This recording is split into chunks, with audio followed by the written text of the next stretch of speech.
Hey, this is your girl, Ashley Michelle, and welcome to the Ladies Room podcast. We are so excited. We have a great show lined up for you all. If you are new to the show, just to let you all know, we talk about everything pertaining to women, dating, love, sex, marriage, family, work and career, finances, parenting. We talk about it all right here in the Ladies Room. And we have our special lady, Mrs. Jovo.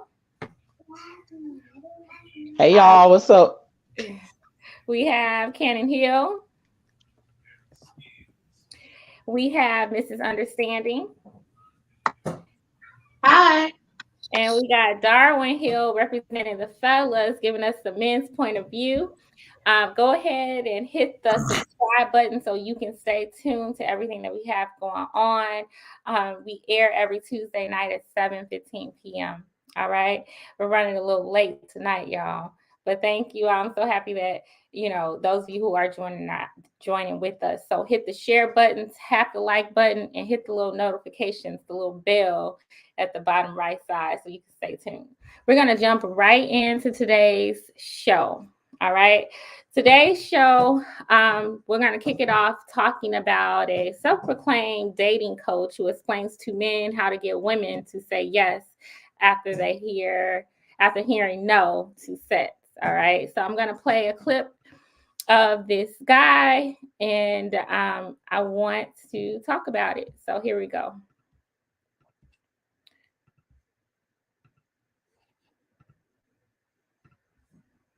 This is exactly what you do when you go over and she's playing games. Ready? Begin saying.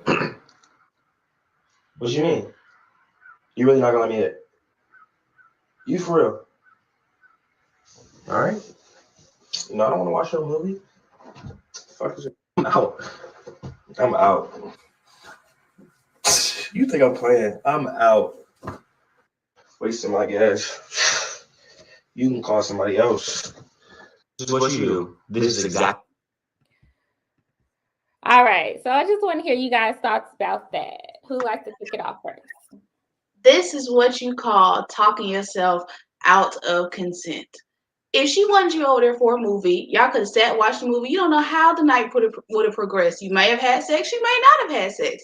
But having a temper tantrum, you definitely ain't gonna get none now. What is this? And if you do, it's gonna be coercion.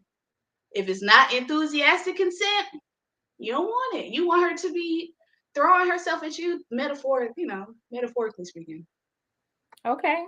All right. What do you think? What do you think, Mrs. Jovo?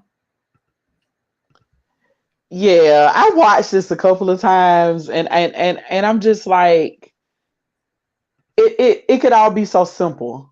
Like I don't understand. Like it just seems very odd that a coach has to use this form of manipulation.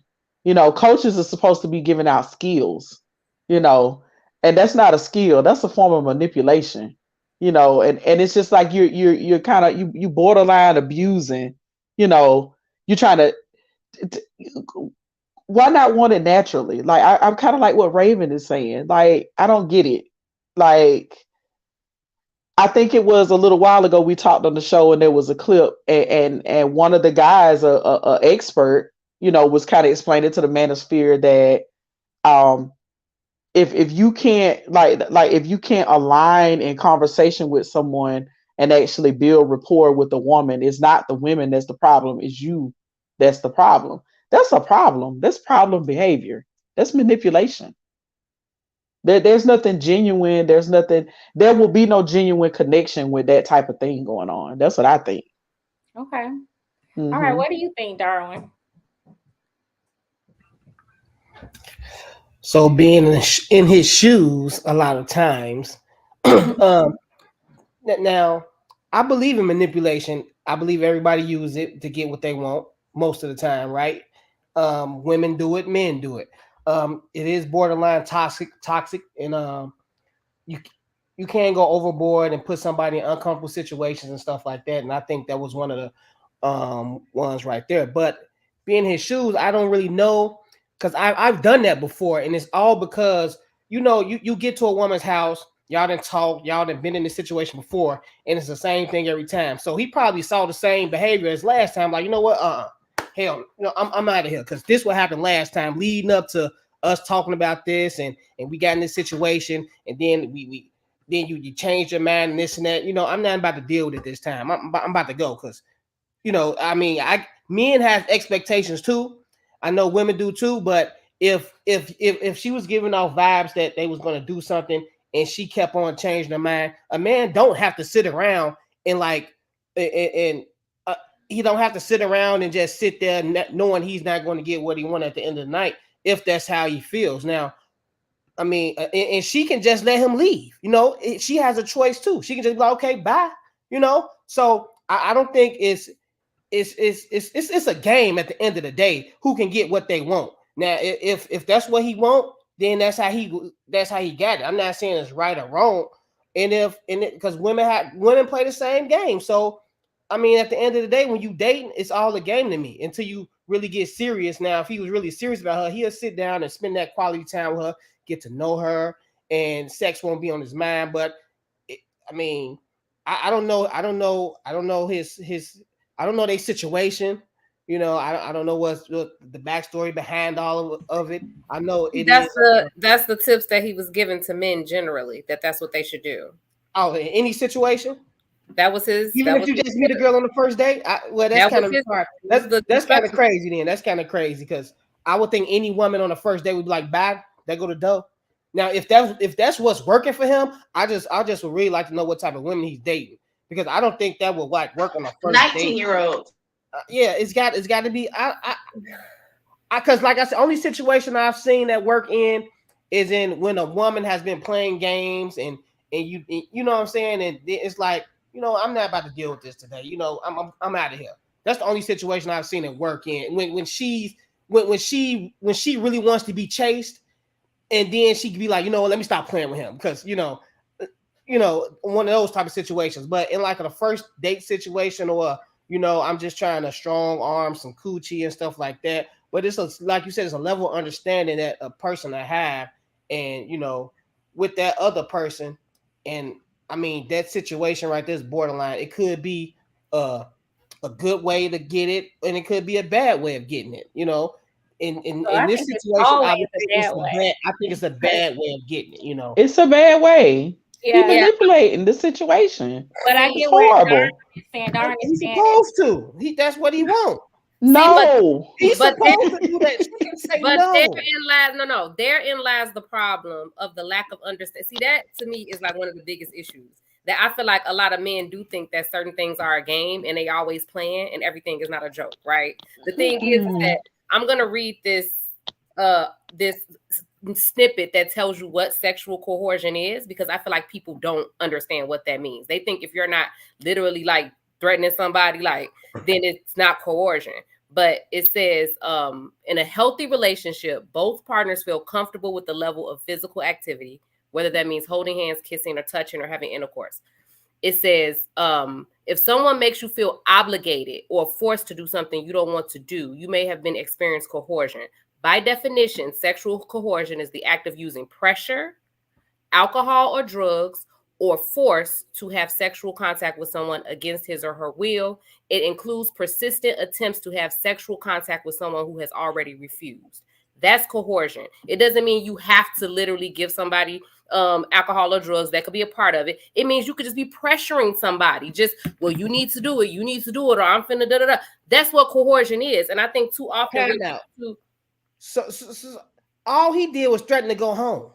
Right. That's still okay. So let him go. If a woman, I'm not saying that you can't let the person go home. But what I'm saying is that that's still poor behavior and it's still coercion. It's still coercion because you have some people that are more susceptible to those types of things and some people who are not. You have some people who are confident in who they are and everything and be like, nah, whatever. And you have some people who that's why I say it's a thin line between obligated and maybe like, well, I didn't really want him to leave. Like, I just made him upset. Like, oh, now I got to fix it. You have some people who feel that way. That's why it's manipulation and that's why it's coercion. And that's why it does work on some people and maybe not on others. But when the people that it does work with, they're being coerced. Like if they initially I don't feel like and now they change their mind because they don't want this person to leave, they were coerced. You put too much on the man in that. I get it, but at some point, a woman has to take accountability for the decision she make. If she doesn't want to have sex, and he says, "I'm leaving," if you don't have she should now. If she I never said for anybody not to take accountability. What I'm explaining is what it seems like right now, because so many people are confused about what that means. And maybe if people were more educated on what they were doing, then people would be more aware of how they're behaving. What I'm saying is that yes, we do behave like that in a lot of instances where that seems as okay behavior, but it's not okay behavior. And these are the reasons why it's not okay behavior. I think the bigger issue is why two people obviously not getting to know each other, for a man to not know how comfortable she is.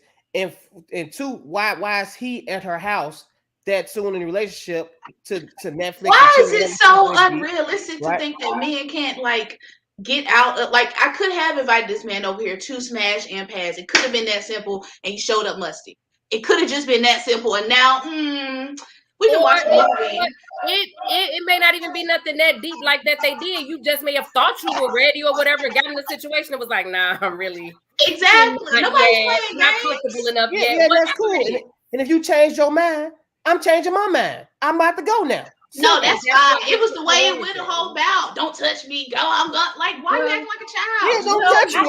Ain't about to be no physicality going on right now. Don't touch me. Yeah, I can't touch you. Don't touch me.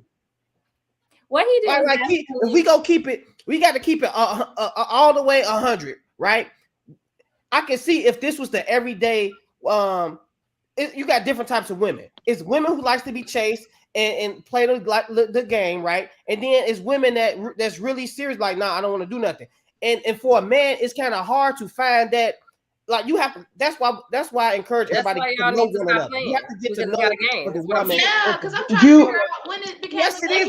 You cannot. It's not my fault. I just don't you want cannot. You cannot counter poor behavior with poor behavior. You cannot do that. This is not a forest fire where it's a good idea to set a fire to try to put out a fire. That's what firefighters do out in the forest. That's not how people work. If you're somebody who is direct, that's how you deal with adults. Be direct. All these games, it's ridiculous. That video, he basically was showing men, okay, this is what you do to try to get what you want. You know, why is it that when you have a situation where maybe you invited over to watch a movie, people who manipulate, they always calculating to see how stuff adds up to where it'll give them what they want. He is he was manipulative. That's what he's doing. He's teaching manipulation, because he's basically telling guys out there, if you at her house and you're in her dwelling, that's one. And then y'all are watching a movie, y'all Netflix, that's two. Okay. And then y'all are getting close, that's three. And then all of a sudden, she really want to watch the movie.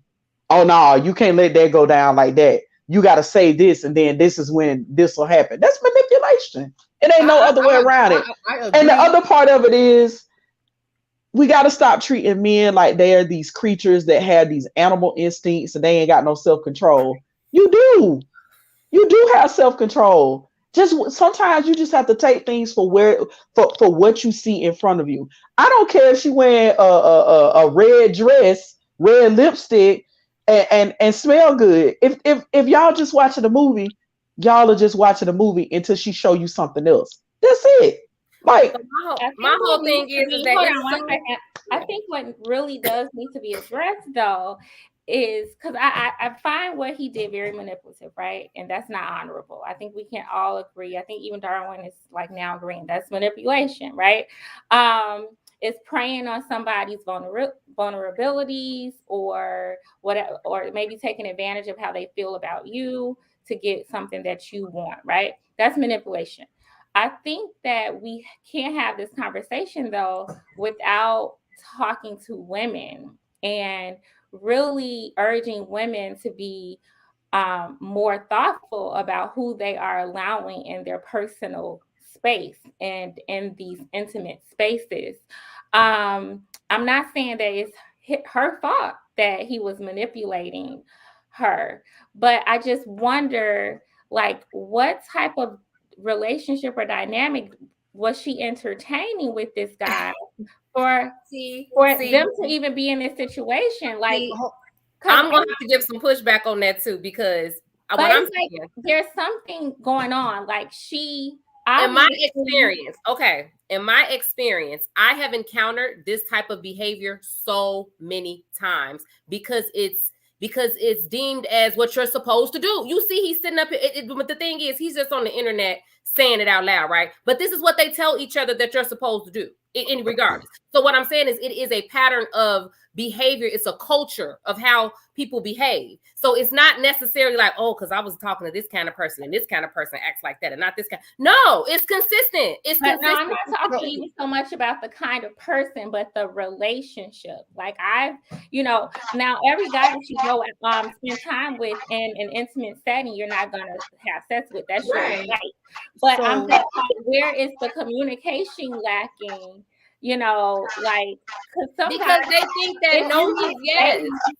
That's what I was gonna say. He really thought a movie meant a movie. Quick thing. They think no means yes. Who told him that? Like, how many times some men think that, but then it's like, why does he even think that he has an opportunity? Was she entertaining the opportunity? Because it goes back. Thought that the women are the gatekeepers of sex, right? That's why it's a game to Thank you. Thank you.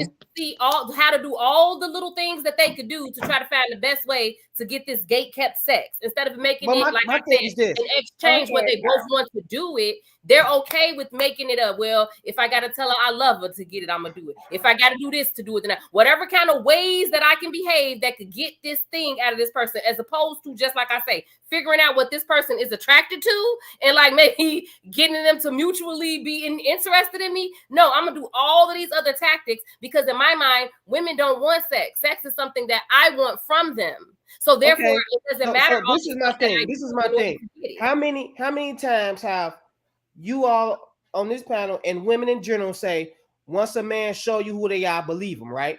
So as a society, men has told y'all what we do, what we expect, and what leads to certain things in our mind. So if you all know this, without a shadow of a doubt, you all know this. Typically, if you invite a man over your house to Netflix or chill and watch a movie, you know what he's thinking. This is what you all know. So this is where accountability comes in at. Now you're going to act like y'all don't know how men operate and still do what y'all know is going to happen anyways, right? And then when it happens, y'all put all the blame on the man because, he's the one that did it.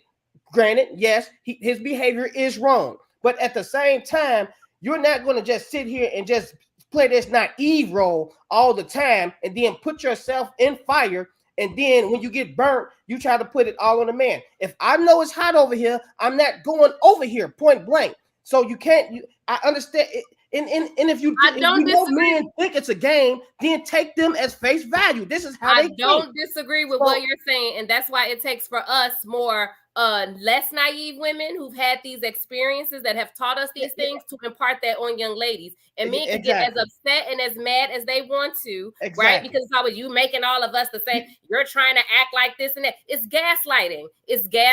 I know, and it's the thing but you're not going to change men overnight, right? So what we need to do is learn how to protect our women. Because if the men is not going to change and they haven't changed over generation to generation, now it's time to protect our women. The only reason why the men are not going to change is because of how you're talking right now. It's because we pretend like that's how I'm talking. I'm just giving you honestly. I'm trying to figure out what can you do for a man that doesn't make him want to have sex? Because you can invite a man for coffee and he think he's gonna get some coochie afterward. So you can't say, what you know what leads to sex. It's the mindset. Everything is the culture, and as long as that mindset remains in place. Like I said, I'm going to tell more naive girls coming up that haven't had these experiences. I'm like, this is my experience. This is what it is. It's whatever. But if they're into manipulating people and trying to figure out all of these ways, they're going to just change it to another tactic for that decade.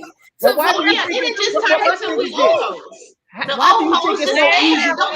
into Why do you think it's so easy for a person like me when I'm talking to my friends and I'm telling them about my situation and all the things I've learned and all the wrongs that I've done and how bad it was, and I'm talking to them and they giving me that, and this, that, and then they turn right around in the same conversation and say the same stuff, and I'd be like, golly, you're not even understanding what I'm saying. So as I'm not saying what how men act is right. What I'm saying is it's gonna take a lot more than a couple of people trying to explain to some men what's going on. And until they get it, I think women are more. I think women are more. They adapt a little bit more. They change a little bit more, and they listen and they understand a little bit more because they're willing to change more than men. So what I'm saying is, let's try to tackle the problem we know we can get to a little bit. Putting it on the women because the women are easier. It's all about protect. I don't care how we get to the point of protecting a woman, just as long as we do it. I think in general, in dating, people are not assertive enough. Too many games and too much assuming going on, and too much of this these not said formalities, that if I do all these equations that we've created in society to say, okay, if you in this situation and it's a man involved, then he automatically gonna be expecting sex. What you gonna do? We need to teach women how to be assertive. And when I say assertiveness, I'm not saying, speak your mind in a way where it's gonna come off as disrespectful, but just being assertive, being upfront with people about your situation that you're about to go into. I mean, I obviously, the dinosaurs are roaming the earth when I was dating, but I was assertive with my husband, and I explained to him initially, I can't control what you do, but this is what Javonda does. And what Javonda does not do, I don't have casual sex, period. Our second date was us at his apartment watching movies, and the stairs were right there. And yeah, he kept looking over and talking and trying to lead the conversation. And I had to finally say, look, it's not going to happen. I like you. We're going to get to know each other, but it's not going to happen. We need to make it okay for sex. Because that's what it comes down to. What you talking about? What you no, talking ain't about? No, what you talking about? No. Yeah. Sex. Right. But then that's when. Thank you. We supposed to know men want sex. Now Right. he ain't saying nothing about sex. I don't see. This is how. Ain't this how the conversation go? Hey. What you talking about? And you can do that. And you can do that, and I'm going to stick to my guns. And that's what we're not teaching enough. We're not teaching women how to stick to their guns, like being assertive. That starts. Think about how exactly. That starts. That's why I'm very adamant. Like my daughter is 4 years old. If she don't want to hug somebody, if she don't want to give, you know what I'm saying? Say it exactly. You don't have to do it. We do it so early where we socialize girls to feel like they have to be agreeable, that they have to be in tune with how other people feel and make other. Like we can't ignore that. Is what I'm saying. Right. Are socialized generally. Of course, it don't apply to every single person. I always got to make this disclaimer, but generally, boys are more socialized to be more about what they want, what they don't want. Since we have a daughter, girls are socialized to be more about what everybody else is expecting. And since we have a daughter, I feel more comfortable teaching my daughter the do's and don'ts than to trying to. We have sons too. Than trying to. Every dude she bring home, we don't know how he is. So let's concentrate on how my daughter needs to act, because I'm not about to change all these knuckleheads that she's about to come in contact with. But as long as I know she knows how to act, I feel a little bit comfortable, because, like you said, men is going to manipulate to try to get what they want, and we just not about to stop that. What about women have? Women have. Sons gonna manipulate to get what they want. We don't have control over teaching our own sons. We just gonna focus on our daughters. Unleash our sons out here onto other people's daughters. I was just talking about my daughter just now. Right, because we don't want to bring the sons into we're raising the sons and the daughters that are doing. We gotta come back to that one, because that's a very, very good topic. We gotta hash that out. But we have a caller. Caller, would you like to introduce yourself? Ashley, hash that shit out of him. Mute yourself. I'm sorry. What? Actually, I was calling to say something similar to what Cannon just spoke about, as far as the way that we're conditioning very, very young children around consent. And I didn't get to see the video, but I did hear you all describe a situation where, two adults, were hanging out, I guess, and the gentleman wanted sex, and Apparently, the young lady, I guess, did not want to have sex with him, and so he threatened to leave. And to kind of look at that as manipulation, but also to understand, I guess Darwin was speaking about, what choices women are making around the kinds of men. But the conditioning for this type of behavior happens so early. And I'm glad you guys talked about like consent with your daughter and how you allow her to make some of those choices, because we see it in something as simple as like a grandparent having a piece of candy and the child asking for a piece of candy or a piece of cake or something to eat, some water, and them saying, "Come and give me a kiss." And you saying, "Oh no, I don't." The child shying away from the kiss, and them saying, "Well, I'm keep my candy." And then the little kid goes, "Okay," right, and they give in. And so we see that type of behavior as really harmless behavior. It's a kind of transactional thing, like you have to give me something of yours in order, to kind of pay for whatever this thing is, be it affection, be it, our interaction, be it time, right? Like you owe me something in that. And I saw that happen with my daughter where, I might be messing with her, playing with her, she'll go stop and I'll be like, "Oh, you think you're fine and I'm not playing with you." And she said, "Okay." And so I had to recognize that, okay, she would be willing to say, "All right, I'll do something I don't really want to do in order to continue like a fun time, like something that she's enjoying, right?" And I had to teach her, like, even if it's with me, if you want to say no, then don't say okay, say no, right? Like I had to recognize that that's something that I was doing because I was conditioned, and it had nothing to do with sex. It had nothing to do with me doing anything inappropriate to the child. It just simply had to do with someone kind of giving in when they're pressed around, especially a transaction that has to do with their body or their personal space. So I wanted to say with boys and girls, we teach them that.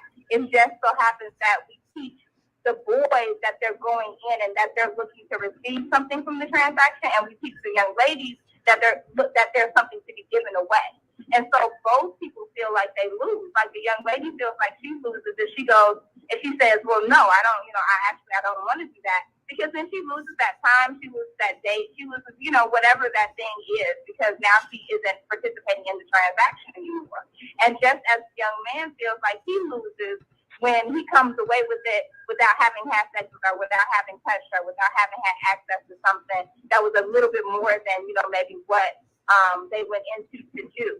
So because we have, people set up growing up thinking that we have these transactions as normalized in relationships and that, it's okay to give, and, in that space, if you're pressured a little bit, then we do set ourselves up with some kind of vulnerability. Thank you guys for allowing me to speak. Thank you all. Thank you so much. Thank you. All right, stay tuned in. Oh, she hung up. All right. Yeah, I love that point, and that's why I wanted to. I think we can all agree that's manipulation, right? But I think that it's so important to talk to the ladies right now. Like the ladies, like what are we going to do in those situations, and why are we so pliable to this type of behavior? That's what scares me. Because here's the thing, like I agree with you, Cannon, like we have to start teaching men and young boys differently, right? And we can't just excuse it. We always have this attitude that's like boys will be boys, but we have to start attacking that, head on. But given the circumstances now, and forever, I think women should always know that their no and what they want when it comes to that is very important, and that we decide. And I think a safety measure would be to, like I learned when I was 18 years old, like if I'm going to be around a guy, I have to know beforehand what I'm going to do, because we ain't silly. Boys as young as 12 or 11, if they can be around a girl, they might want to kiss, they might want something, and so this is just something that we know. And so there's nothing wrong with the man or a young boy wanting that, right? That's a part of sexual nature, right? And we're sexual beings. But I think we have to make sure that we're instilling in girls, like, let your no be no, and stand firm on it. Like, we got to teach them that, so that they recognize behavior like that and make sure that they don't continue to be around that guy. Like, Darren, you were mentioning how like, what if it happened more than once? It's like, so like a guy still shouldn't be behaving like that, you know what I mean? And so I think the girl, like, I don't know if a guy ever, if he would have one time to behave like that with me. Like, But one no, time. no. My point wasn't that it was okay for him to behave like that. My point is, if he behaves like that, let him hit the door. This is the thing. Like, I agree with everything everybody's saying, but in that situation right there, how clear can it be for him to just leave out the door and like y'all rebuttal was, well, maybe he just wanted to keep him happy. Yeah, that's what we need to teach our daughters. It's not about make yourself happy first, then make the other person happy. If you're not happy with what you're about to do, then don't care about him being happy. Let him leave out the door. So you can only control what you do, right? So what he did was what he wanted to do. He wanted to throw a tantrum and leave. Bye. What do you want to do now? You want to let him leave, or you want to let him stay to make him happy? Like it's all about choices. And I'm not about to I can't keep dissolving all the women's bad choices, because that would be that's a bad choice if she's to let him stay. That's but the thing is, but the problem is, I think that we have a lack of understanding of what manipulation means, right? How can you sit and be like, well, something is manipulation? It's manipulation because you're doing something to control that person into doing something. Yeah, of course, if somebody knows, if somebody's lucid and aware enough to be in the middle of something and know that they're being manipulated, then is it really manipulation? No, right? Well, that's why it's effective. If that right there get you some coochie, if that right there, that's why people do what they do that works. If that works, but it really doesn't though, because can you really tell me that there are no women that are throwing themselves at a man like that? There ain't no women out here trying to drop it up. He just has to go get this girl that really don't want to have sex with him. Men choose who they want to have sex with. Y'all say men go. What I'm saying, y'all the gatekeepers to sex, and we try to do everything we can to get it. And that obviously has been working for him. What I'm saying is, what I'm saying, he wouldn't keep doing it if it didn't work for him. What do you mean working? What's the quality of sex she gonna get? She gonna be a lump on the log. Like, but it goes back to what I say. Listen, no, we have to address the entire situation. This is what we're not gonna do. We're not going to sit here and pretend like we have not always put the onus for this, which is why women are considered the gatekeepers and all that other stuff for what happens as far as sexual activity, men's bad behavior, do all of these things to try to block the bad possible behavior of men. We always do that. And I'm not saying that not to talk to women and say this is manipulation. Of course, that's what we're doing. We're having a conversation. We're saying this is what manipulation looks like. This is what coercion looks like. This is what somebody's trying to get you to do something that you don't want to do. We're having that conversation. I don't see why you can't do that. And then why you can't also, we teach our boys and raise our boys like this is inappropriate behavior. This is not how you treat other human beings. Like, this is not okay. This is not just a game where it's just par for the course. Like, let me see if I'm gonna win. Like, that's the whole problem. And that's why when it goes back to all of these conversations, which I do, that's why I hate this when we have these conversations about, especially when the men want to talk about body counts and women doing this and they mileage and they worn out and ran through and all this other stuff, and they doing shit like this. Like, my whole point is you sitting up here purposely trying to go out of your way to do everything you could figure out how to do to get somebody in the bed, and then you turn around and look at them and be like, ha ha, you fell for it. And it's this whole ridiculous cycle. You can't talk to one without talking to the other. It requires both. That's all that I'm saying. I'm not saying that it absolves women of anything, because you will have plenty of women who will be like, get his dude, if you don't, bad. But then, like I said, you will also have some that works on. Just like I'm a salesperson. I am a salesperson. There are sales techniques, sales tactics. They work on some people they don't work on. Some people I could just put something in somebody's hand, and guess what that does psychologically? Creates a sense of ownership, and that person will buy it. Some people that shit don't work on. But that does not mean that the people that it works for, it don't work. That's what I'm saying. That's why it's called manipulation. Like, that's why you're trying to do it, because you're trying to get the people that's going to fall for it. The people who are naive, the people who are people pleasers, the people who that is going to register in all that's fine and dandy, right? All that's fine and dandy, but this is my thing. If he did all of that, right, or whatever the case may be, the manipulation or whatever, right? So he was upfront with his intentions. At that moment, she should have known. And if we teach our daughters, we go teach our boys too. But we're talking about the woman right now that's one that's getting manipulated and getting coerced to doing some things that she don't want to do, right? we teach our daughters what type of actions and how to treat themselves, how to love themselves, she would know in the door, like, oh, all he wants is sex. Now she has a choice. Am I going to give it to him or no? Because now what's going to happen is, now what's going to manipulation just don't stop there, right? So he could be the type of dude that's going to be like, okay, I'll give her 10 dates. I don't care. I'm going to be boning this chick anyways. So I'm going to give her 10 dates. I'm going to be nice and understanding and spend quality time with her and this and that. So it really doesn't, it's still about teaching our daughters how to love themselves and to doing what they want to do. It's not all about, stop the men from manipulating, because that's not about to happen. I didn't say that it wasn't all about. It sounds like you don't want to have the conversation at all. I was gonna say, I've had conversations with my son about things and how to treat a woman and making them happy and stuff. So that's not go there. What we're talking about is how. What you tell them about this type of thing? What you mean? What's something? I don't know about all that. I just know that if we out here making blatant statements like, "Oh, well, this is just how men are," then we're obviously not welcome to have the conversation. If we're making the blanket statement that this is just how men are, obviously the conversation is not open to be had.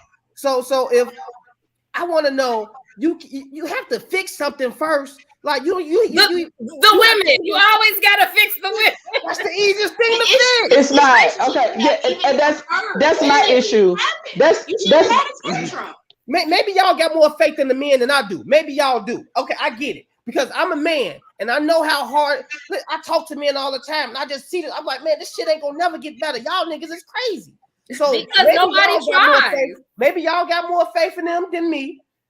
Because I don't deal with men. Men ain't trying to talk to me and stuff like that. So, you know, and they have faith in each other. He made this video trying to teach other men. What I'm saying is we're raising the boys just like we're raising the daughters. So instead of us putting all the focus on teaching our girls, let's also teach our boys. The fact of the matter is that's not happening. This was a tutorial video. He's trying to teach not happening. Yeah, teach the boy, but some of them gonna slip through the cracks. And our daughters need to be ready for the ones that slip through the cracks. You think you about to fix all the men, and then now all of a sudden you think you're about to get all the women? No. That's not how it's gonna happen. It's the same difference, but that doesn't. The same argument. Yeah, you can't say all the men and not all the women. Like when all the women are not going to be these strong, powerful women either. So then, but y'all talking like all the women. Y'all talking like all the women are the women that's like the good woman. I'm saying the ones that they're no, y'all talking about 1% of good women because it's other women who likes to chase. Let me just say this. And that sound like those women in advance if they. No, it wasn't disgusted. Babe, come on, stop it. Stop. I came over, you told me no, and it went down, and we married today. So stop. Yeah, you was coerced. Exactly, because consent can change. Consent can change. You can lose consent, you can gain consent. Why you acting like consent is determined all your life? Why I can say yes today and no today. I don't understand what's the disconnect. That's why you advocate for it so much because you into that behavior. I'm just trying to talk about a solution. You know, what? My solution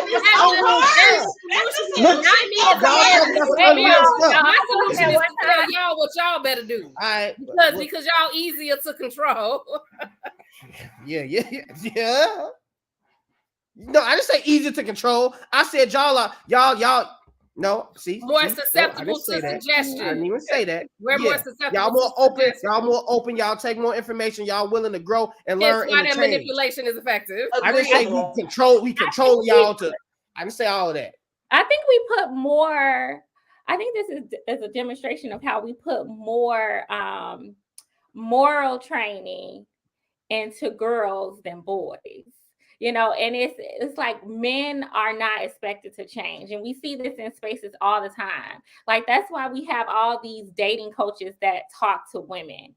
And you don't hear them talking to men. It's not like men have to change. It's like women have to figure out. But they do want men to change. That's the whole red pill manosphere. They're wanting men to change. But it's self-centered, though. It's like for self-preservation. It's not to be a better person, to be a better partner. It's all about like, oh, how can we change to maximize what we get out of women? To adjust to what the women are doing to still manipulate and eventually get what we want. Avoid certain women, which is okay. You want to avoid certain women, that's fine. But it's never really like it's self-centered, right? It's not, okay, I need to be a better partner, I need to be a better person, right? And I think this is like a demonstration of it. Now, I strongly put some accountability on the women, though, because men It's and both women, I parts. think the Both. conversation needs to be had. We can't sweep either one under the rug.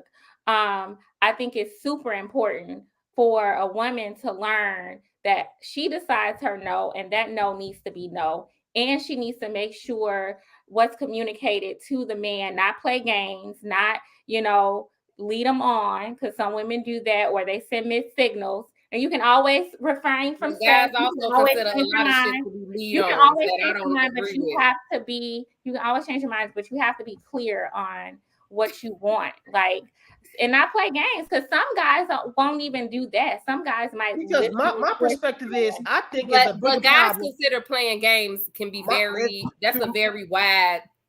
But From if my you're perspective, I think it's a bigger problem that she would want that man to stay to make him happy than him throwing a tantrum. I think that's the bigger problem, that a dude that she barely knows, she would rather want him to stay to make him happy. Like, that's the bigger We problem. don't even know what the result Jennifer was. said We didn't when even she see what called the in. result was for us to determine if she even did anything. It was just, this is what you're supposed to do. We don't even know if a woman's going to say yes. Right. The You fact don't that he know made this what's tutorial behind is the behavior. problem.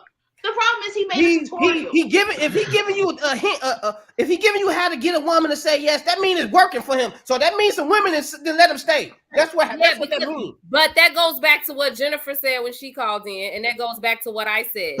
We addressed that. We said that it goes back to socializing girls to be more suggestible in those kind of ways. Okay. And we need to stop doing that. I said that. I don't know why that has to go back to being like, so, but men gonna still be men, though, because men ain't gonna stop being men. Like, no, we can also raise our boys that is not acceptable behavior, that you do not try to manipulate somebody into having sex with you. If somebody does not seem open, whatever, they're not ready and willing and eager, leave it alone. I'm all down for it. I'm all down for it. And stop acting like you entitled to something, and stop acting like somebody owes you something. We could teach our boys. Because you can't even watch the movie. You could do both.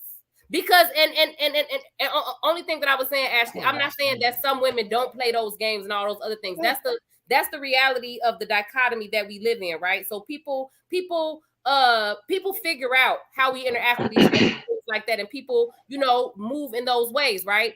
But only thing that I'm saying is that sometimes they can have a completely different understanding of what playing games or some men feel like, I took you out. Sometimes they just feel like because you showed up, now you playing games, or you had that dress on, so you playing games. So we got to be real careful with that too, because they be having a lot of different ideas in their head on what playing games and leading them on is versus what's actually. I was specifically talking about women who might be entertaining the idea of sex, like sending nudes or doing sexting or talking about sex and hinting at it. And then you're sending mixed signals. And me personally, I think it's just important that women know not to do that, not just for the sake of men. I think it's unfair to the men, but I also think it's unsafe for us to do it. And I think that it could jeopardize the relationship, because a man doesn't know if you're serious about your, what you're saying or not. So I think it puts us in go back to what awkward situation. So what protect yourself first. Consent is not perpetual and forever. So just because you send the news or you having sexy conversations or whatever, just because you had sex with that person before, if you do I'm gonna have sex with you all the time. I agree with that. But I think that you have to make your intentions clear, though. Personally, that's just what I think. I'm not disagreeing that both people should not make their intentions clear. If somebody's going into a situation and they're literally like, I know I'm not attracted to this person, I know I will never have sex with them, whatever, then make that intention absolutely clear. But I don't think that's what's happening in most cases. I think in most cases, maybe people aren't even sure if they really gonna do it or not or whatever. And like I said, you get into the situation and sometimes you feel it and sometimes you ain't. I think this what needs to happen. I think this what needs to happen that a lot of men do. We do this with our sons. We teach our sons how to protect themselves, right? Emotionally. And hey, don't let her do this to you. If you see this woman doing this, hey, we teach this is why we talk. And I think we don't do that with the girls. I think a lot of women expect for men to do more protecting of their feelings than themselves to protect their feelings. And that's why the comment was made that she just want him to stay be happy. No. We have to teach our girls how to protect themselves before depending on a man to protect them, because it's not going to happen. It's rare that you're going to find a man that's just going to come in the door willing to protect. I with all this respect and this humility and this pride that's not there, and in the sense of, oh no, I just got to make sure she's happy. That's rare. A lot of dudes, like you said, is conditioned to get what they want when they want it. So, and that's because it's all about protection, right? I have to do this for me. I have to do this to make myself happy. So I think if women was to have the same mentality, I think at the end of the day, it wouldn't matter what a man did. She'll still be okay because she still has that confidence and that has self-esteem to say no, bye, deuces. You know what I'm saying? That's all I'm saying. Like, I understand, like, he was bogus. He tried to manipulate her, but at the same sense, if she's giving in to that type of behavior, then that's the problem. The other type of behavior she giving in, because that was really low. That was really low. Can I say this though? It's already so many rule books and pamphlets and religious doctrine and so many things telling Black women what they need to do and what they got to do to protect themselves. And I get it. I get the whole concept of, okay, you can only control yourself. You can only control your responses. Okay, cool. So when I respond assertively and say it's not going to happen, we're not having sex, okay? And then I'm saying this over multiple dates to multiple different people, and I guess right now I'm talking to the manosphere. Please do not start making statements that Black women are difficult because I'm being assertive about what I want. Yeah. See, another form of manipulation is really trying to paint a picture of someone based on what they desire. Like I told y'all, I think in the previous show, I'm 40, and what I'm learning is that if I say no and somebody asks me why, and I say because I don't want to, that's a good enough reason as any. Period, point blank. I don't have to explain my no's. But see, there's a group of men, and we know who they are. They want us to just constantly explain why we're not a certain way in certain situations. So, Darwin, I hear you loud and clear, but these same men come back and then they make these statements about Black women being difficult and we're not agreeable and we're not approachable. We're not this and that, but y'all write 500 copies of 6,000 different types of doctrine telling us what to do to protect ourselves from you all who we're your protectors and we want to be your leaders. But by the way, we're manipulative, we're wolves, and we out to get you in the bed. Like, make it make sense for once in a time. Like, I'm dead serious because you're saying, but I get it. I mean, why they say we difficult, because you just said if I have to keep telling him no, then that's your problem. You have to keep telling him no. Men, if a woman is trying to get money up out of us, and we see that on the first day, like, man, this our last date right here. We ain't gonna be no more chances for me to tell you no. It's over with. That's the thing. Like, you're not about to keep on trying date after date, get money out and money. I'm not about to do it. Bye. Kick rocks. But how prevalent is that behavior? Huh? What? Huh? How prevalent is that behavior? Right. If you went on 10 dates, out of those 10 dates, how many of those women are gonna come out asking you for money? If you went no. It's about if I see some things in her that I don't want, and I'm not about to keep on tolerating it. I understand, but I physically gotta say no how or prevalent not. is that behavior? What I'm saying is, if you're constantly being told that men are just gonna be men, this is what men want, this is a man after, and every single man, like, so you already have in your mind, this is who men are. So that's not going to be something out of the norm when you're dating for men to be asking for sex. You're not going to be like, this is crazy. You're going to feel like that's something that just par for the course when dealing with men. If you're constantly told that this is what they want. Yeah, stop telling women that. My final thought, Ashley, on this video is that it's dangerous because he's teaching men something that needs to stop. And then this whole narrative of Okay, we trying to hold him accountable because he made the video. I didn't see a black woman named as the author of this video. I didn't see no assistance from a black woman. But what do we initially do when a guy puts up a video like this? We start telling black women what they need to do. And it's time out for that. Like this guy, like somebody need to hold him accountable. Like this is horrible. Like you don't teach men how to engage with the woman sexually by using forms of coercion and manipulation. No, if she wants to have sex with you, she will have sex with you. If she does not want to have sex with you, she will not have sex with you. The end of story. What you do outside of that, you what he decides to do, that's what he decides to do. I'm not responsible for that man's behavior, me being the woman in this equation. He got to own some responsibility. Like, seriously, he got to own some responsibility. And we got to start, granted, I can't control him. I can't tell him, you don't need to be doing this, that, and the third. But seriously, come on. There was no woman in that video. He directed that video to men. So where are the men? Where are the men who gonna stand up and say, "Hey, bro, you wrong for that, and that's not how you gonna do that"? No. What do we do in our culture? Black women need to protect themselves, ladies. This is for you. This is a form of protection. This ain't got nothing to do with me. You need to tell your brothers to quit lying, manipulating, and doing all these types of different things to try to get me in the bed. You need to hold him accountable because you already done, like I said, you done already wrote 6,000 books telling me how I need to be a black woman in the first place. Now I got one more thing to do. Now I got to protect myself from you. Why can't somebody hold you back and say, "You stopped listening to me a long time ago"? But y'all are not these dumbfounded creatures. We wouldn't listen to you either, Darwin. What? Y'all are not. Let me tell you something.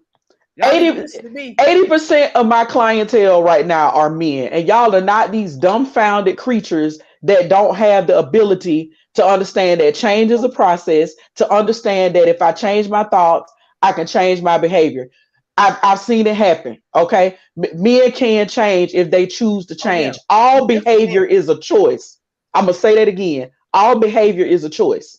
And when a man chooses to behave this way, it ain't got nothing to do with black women trying to swoop in, singing our old Negro spirituals and trying to teach them how to a better way and protect our young girls because we the nurturers of the earth or whatever. No, because if we start doing that, then that builds on that narrative of, but she's so disagreeable and she's not saying yes and blah, blah, blah, blah. Make it make sense. So the way you make it make sense is you hold yourself accountable for what you do and stop putting the burdens of the black community on black women telling us, oh, well, we need to do this, or we need to withhold this, or we need to start changing our responses. When the men gonna change their responses? Because you human just like me, okay? You know your thoughts control your behavior, so change your thoughts, change your belief system as it shapes around sex and women, and then you'll have a better outcome. Hold him accountable. You trying to manipulate us into changing? I'm telling you what changes. Behavior is a choice. That's what I'm telling you. I didn't play. Yes. We gotta move on. Yes. So I understand everything, but you have at some point, y'all. I understand y'all. Why y'all want y'all expectations be so high on certain things? It's not high expectations. Not from us, but it's not high expectations. Y'all be tolerating. Y'all be tolerating the most bull crap, and then when we see shit working, when we see shit working for the next man, we be like, yeah. And then once it worked for us once, we gonna keep doing it. So my thing is, y'all need to set y'all standards a little bit higher. Y'all are men, Darwin. Y'all are men. Y'all are not children. Your frontal lobe has already developed. Your frontal lobe past the age of 25 has developed, meaning that you know how to make choices and decisions. But you got to start thinking more with your rational mind versus your emotional mind. The emotional mind controls the wrong head. But y'all use that emotional mind as a front to say, this is how men are and this is how we're going to be. When y'all out here running businesses, y'all out here raising children, y'all out here building churches, getting into churches, telling us what to do, okay, in government. You organize in all these different areas, but then when it comes to sex, oh, we don't know what to do. Come guide us. Come hold our hands. No, you're not. We ain't doing that. No, take responsibility. He was wrong for that video. It was a form of manipulation. It was coercion. Okay, he knew his thought pattern behind making that video. It's not something that just happens. Netflix and chill is a hashtag for a reason.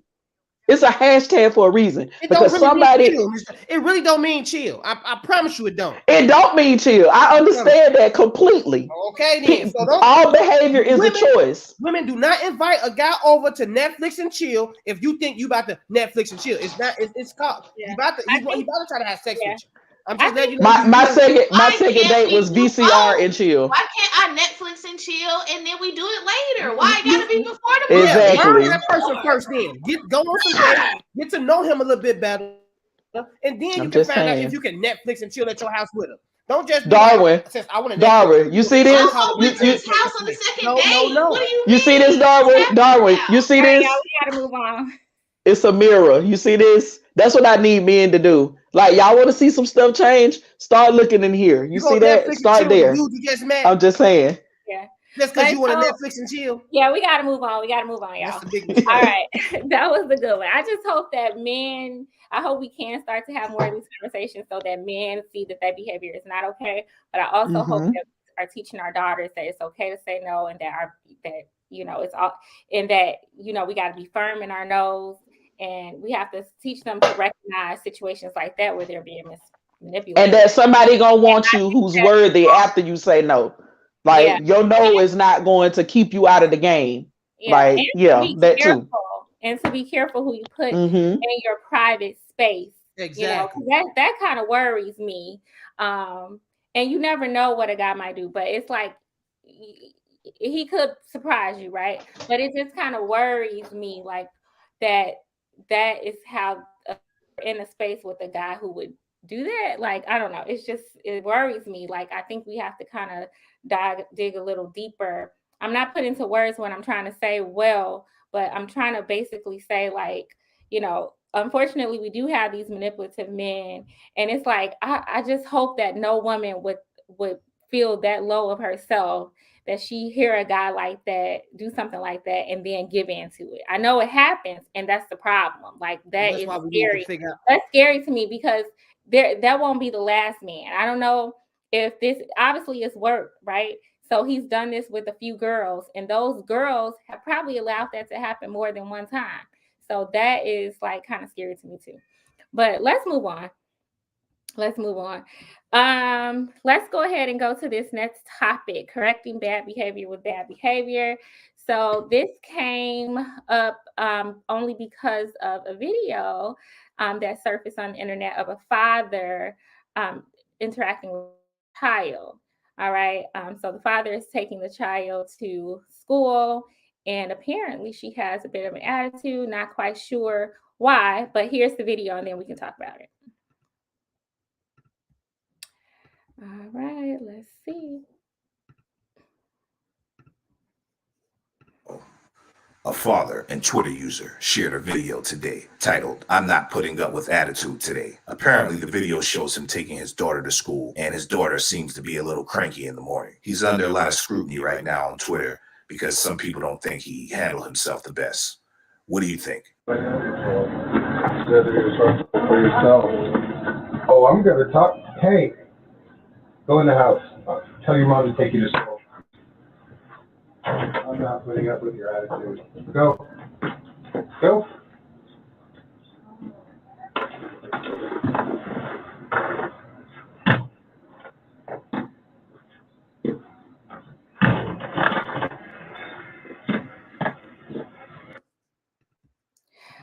All right, what do y'all think?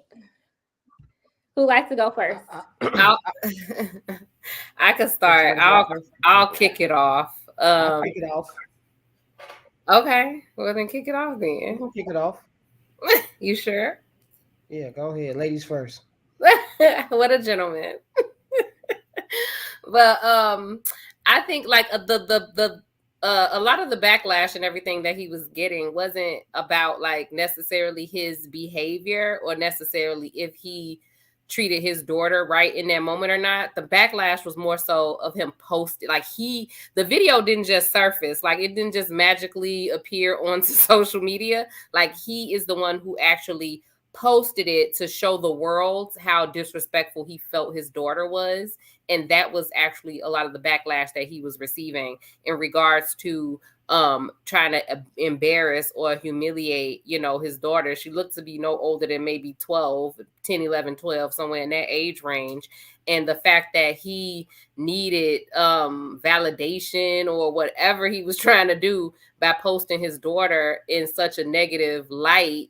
So he can have people under the comments, oh, she needs to get slapped in her mouth, oh, she would have been getting up off the floor. Like, well, why would you expose your child? Why would you put your child out there into the world in that way? And like now your 10, 11, 12-year-old daughter has gone viral for being disrespectful, for all of these things, and that's what they're being known for, and you're the one who is promoting that whole idea of them. Like, that's super harmful. And that's what he was getting a lot of the pushback for. Not necessarily for him, making her go back in the house or whatever he was doing. It was the fact that, like, why did you share this to get people to, like, jump on and bash your 12-year-old daughter? Like, why did you do that? Like, that was a lot of backlash. And that was just, like, ask yourself, like, I don't know why parents feel the need to embarrass their children online in this day and age. That my kids be doing all types of stuff, but there's nothing that they're doing that I feel the need to go to social media to expose to everybody to see. Like, for what?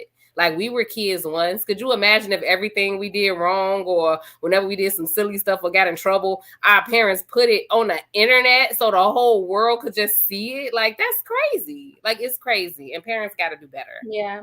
I remember being embarrassed just when my mom shared it with other people in the family. Like, if something happened, it just felt like a violation of trust. And it was like embarrassing. It's like you can't have your mistakes and your bad choices be between you and your parent. So and I can't imagine doing it in front of the whole world. And that video is going to be around forever, and who knows, her peers may have seen it now and they might talk about her, so yeah, that was horrible. There was another thing that stuck out to me, but I want to hear what everybody else has to say. Who'd like to go next? Okay, so I don't think nothing was wrong with how he acted. His behavior was okay. Everybody has bad mornings, bad days, and that's just one of their bad mornings that they had. But to Kenneth's point, but to put it on display for the world to see that his daughter has an attitude. It's not like we know too much about his daughter, but the only thing we do know now is that she has an attitude, right? An attitude problem that he put out there to make everyone feel like he has a bad attitude daughter. Now, a lot of people's going to take it to, oh, that's how they start off as little girls with bad attitudes. Now they become grown women with a bad attitude. And that's how she's going to be perceived now until something else happens, and maybe, but people can always go back to that moment and justify why they're treating her wrong. Like, you always had a bad, even your daddy said you got a bad attitude. You know what I'm saying? Stuff like that. And we shouldn't put our kids in that type of situation for people to be judging them and they don't even know them, right? So I think, he shouldn't have posted it. It was, it was just a morning they had. It shouldn't have been a big deal. Now, I don't even know why I don't know what happened prior to them leaving out the house that put him in such a headspace that he just had to post that, like, that's what I be thinking about. Like, something else had to happen for him to get that mad, for him to post that right then and there. What happened? Well, I'll tell you, he had written a whole dissertation about how she had gotten up for school late that morning. He had got her some Starbucks coffee, and he had got her clothes together. I guess he had did all of this stuff for her that morning. So I guess he felt super, he was salty. Super salty that she was acting that way. Yeah, unappreciated. So that's why he put that out there. Oh, go ahead. And that's another thing. Like, for him to act that way, that shows how sensitive and soft he is, right? He couldn't even understand that his daughter, who doesn't too much know how to control her emotions because she's still little, right? That she didn't know how to really truly appreciate what he did and to bite her tongue or to just let whatever she had to go because the simple fact that he put extra effort into making sure her day was good. She's a little kid. You can't expect her to know how to act as an adult and to show that, that gratitude towards you like that. And so since he didn't even know that, it goes back to men that paying attention to women's and cues and stuff like that. She's a little girl. You should have known. I'm not about to feel unappreciated from my daughter because she didn't treat me or respond in a way that I thought she should have. She's a little girl. She's not going to pick up on everything you do as an adult.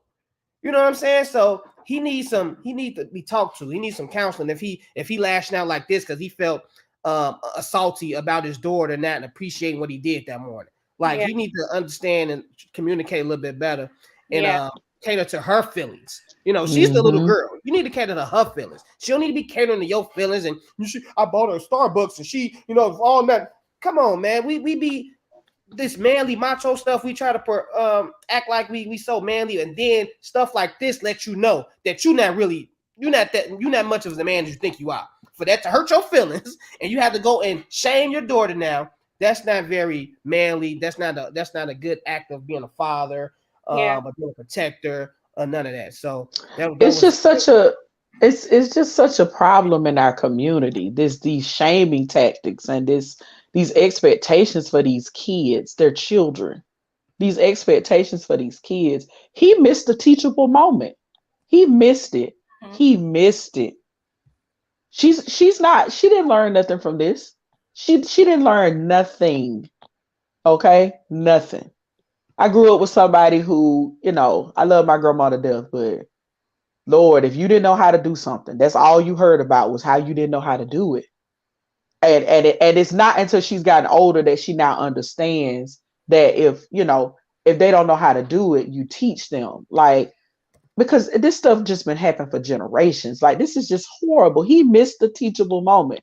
The teachable moment could have been him taking the time out to establish like an actual morning routine, because that's where a lot of parents miss the mark. They want to get up, start yelling in the house. Y'all get up and go to school. Get your clothes out. Do this, do that. And I hope she said, "Don't talk to me." What went on at that house that morning for her to look at her dad to say, "Don't talk to me"? Something had to happen. Kids, this goes back to, I think we talked about this a few weeks ago, a couple of months ago. We always painting, especially our brown children, out to be these ungrateful kids because they ain't like kids and generations back. These children just ungrateful. This generation do this and that. These kids act like adults teach them how to act. So she done heard somebody in that house say, "Don't talk to me." She done heard somebody say that. She didn't hear it from school. Okay, she heard it from somebody at her house. That's what he need to be worried about. And now he done put this on display. So now their whole relationship finna change. And then if he's not a good father, hopefully he'll learn from this. But hopefully he doesn't fall into the trap of "she made me do it" or "these kids today." That relationship just like when we talked about T.I. and his daughter. That relationship now is not the same because you missed the teachable moment. You missed the moment. That's what I was gonna say. I feel this scenario sound like something from my childhood, like just like a spitting image of like me and one Saturday morning, me and my dad was supposed to go shopping. Something happened with our schedule. We were behind, and I was just pouting. Oh, I just had the worst attitude. And he pulled over, and the part that struck me as odd with the video is how aggressive he was. Like, my dad pulled over, he looked me in my face, and he told me, "Don't nobody got to put up with a steak ass attitude." Turned the car around, went back home. He didn't grab me, he didn't shake me. He was like, "Look, we just not gonna go shopping. I'm not gonna reward you for sitting here pouting or whatever your case may be, but I'm also not gonna put my hands on you either." So it was just strange to me because my dad never hit me. My dad has never put his hands on me at all. But he's always been there to, set the standard. So there are going to be times where you're going to have to still work through your attitude, whether it be at a job, whether it be at a school, whether it be studying. You're going to have attitude. You don't want to study. You have to work through your attitude, whether she did have a hard morning or not. You can't treat people bad because you had a hard morning. But also, you don't got to snatch your little girl up like that. She looked like she was 85 pounds. He snatched her and threw her through the door. What are you proving doing that? Yeah. I think about a few different things.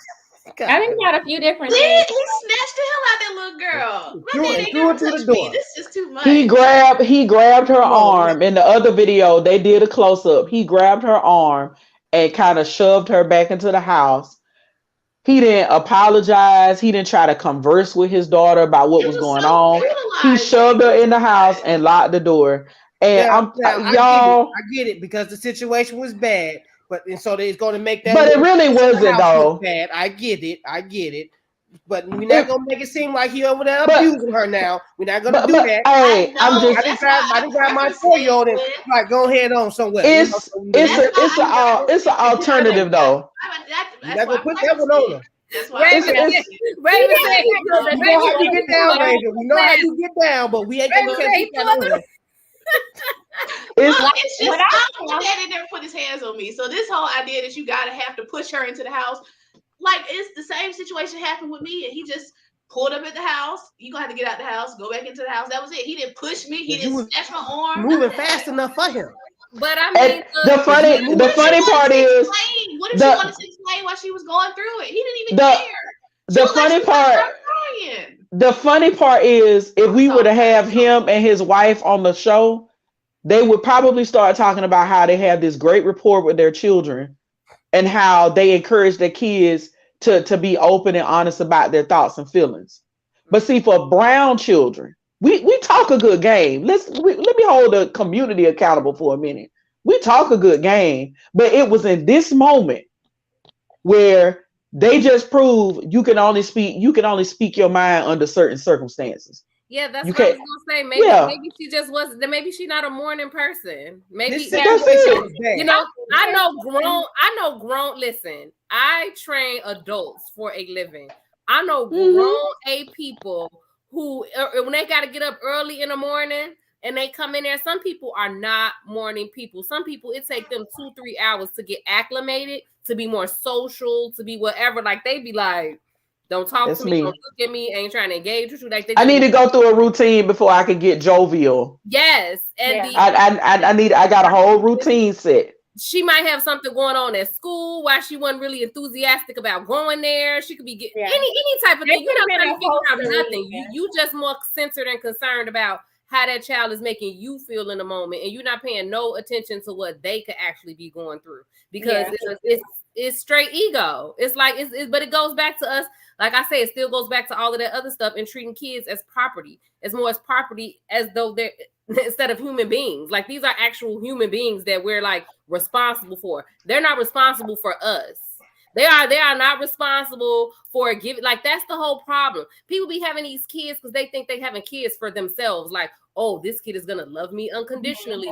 Oh, this kid is gonna do this. This kid gonna make me proud. This kid gonna do. Not understanding. No, you having a kid, you're there for them, not the other way around. Like you're there to figure out what they need in order to help them become successful adults. Not to sit there and try to figure out how they making you feel all the time. Like you just upset me. You just did this to me. You just You're not gonna do that. Like. It's ridiculous. Like it's they're not emotionally responsible for us. They're not emotionally responsible for us. Absolutely exactly. Not. And you heard what she said. Did you hear what Miss Cannon Hill said? People who think that other people are property, other humans are property. Oh, what community used to be property to a whole other set of folks? That part. When we gonna start countering some of this bad stuff that trauma, okay? Because somebody probably snatched him when he was a kid, and now he just like, oh, I can do that. It's acceptable. Well, it's acceptable. Is that what struck me was that he forfeited all of his authority. So obviously, you know, kids have all types of things that they go through. Who knows? Maybe she just isn't a morning person. Maybe she wasn't feeling well. Maybe she was scared about a test that day. Who knows? That should have been addressed. Maybe it was that you just started. You don't know. I'm not a parent, but I can imagine that, you know, you can't address everything either, right? You can't address everything before you leave out the house. You know, some things are trivial. Some things need to be addressed, right? And you have to decide what is what, right? So let's say it was something trivial. Okay. I think that, you know, what's trivial to us is not trivial to kids, right? But we still have to teach them how to distinguish between things that need to be taken care of now and things that can wait. Okay. And I think that regardless of emotions, as a parent, I'm not a parent, but I'm a teacher. And so I validate my students' emotions all the time. But then I talk about, okay, well, you have a choice of what to do with this emotion, what to do after. Dang, Ashley always freezing when it be getting good. I thought it was my camera. I'm like, and no, she be getting into, she be about to dive into I said, oh my God, it's my internet again. I know, right? But no, it's her. Silence, like, dang it, I'm fucking up. So no, I was listening. I'm going off the narrative that he was a little bit salty about her not appreciating everything he went through on that day, to make her happy, and that's why he lashed out like that. But all the actions and stuff that he did, I'm not putting nothing on that, because even the fact that he passed her off to the mother to deal with, I don't put too much on that neither.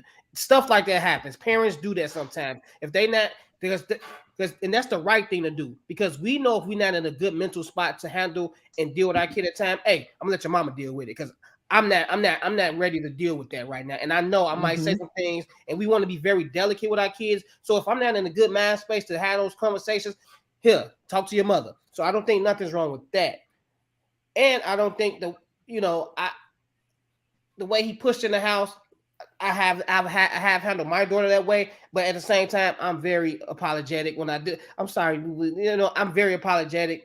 But sometimes they need that look yanking. Like, everybody got one arm that's longer than the other because we've been yanked on a couple of times. Like, hey, you moving too slow. You stop playing with me. Hey, all that 400-500 years ago trauma. We gonna have to counter that. We ain't got to put our hands on these children. We don't. We ain't got to do it. It's not effective. We don't believe in whoopings. We don't. We don't. It's not effective. Hey, I got a nephew. Shout out to my nephew AJ. Hey Ashton, TT, love you. I got a nephew. As long as he busy, he cool. You just got to find him something to do. Yeah, But when we at the mall or public places, we just got to prep. And we got to start having conversations with our kids. God. It takes so much planning and so much it takes so much energy to actually parent. And parents they need to want to do the work, because the reality of it is all these kids ain't gonna just mind you after the first time. Like, you got to start, because the real world, they're gonna look for these kids to be critical thinkers. So like, you got to start having conversations with your children. Like my 10-year-old, she understands that, okay, today is Tuesday. Okay. If I say Monday, okay, Janae, you need to clean your room. Saturday, you need to get up and clean your bathroom. If she understands that on Saturday, if those things have not happened by Saturday, I ain't got to keep repeating myself. Then Saturday, when it's time to say, oh, can I go to this place with such and such, or can I go to Sky Zone, or can I do this or that? She automatically knows what the answer is going to be. I hear her tell her friends on the phone, my mom's not going to let me do that because I didn't clean my room. My mom's not going to let me do that because this. There are consequences to your actions when they become adults. Why are we waiting until they're adults to teach them this? Teach them this when they're kids. And you ain't got to put your hands on them to teach them. You don't. I agree with I've said that. I do understand that we as adults, we're human beings, right? So we're not perfect.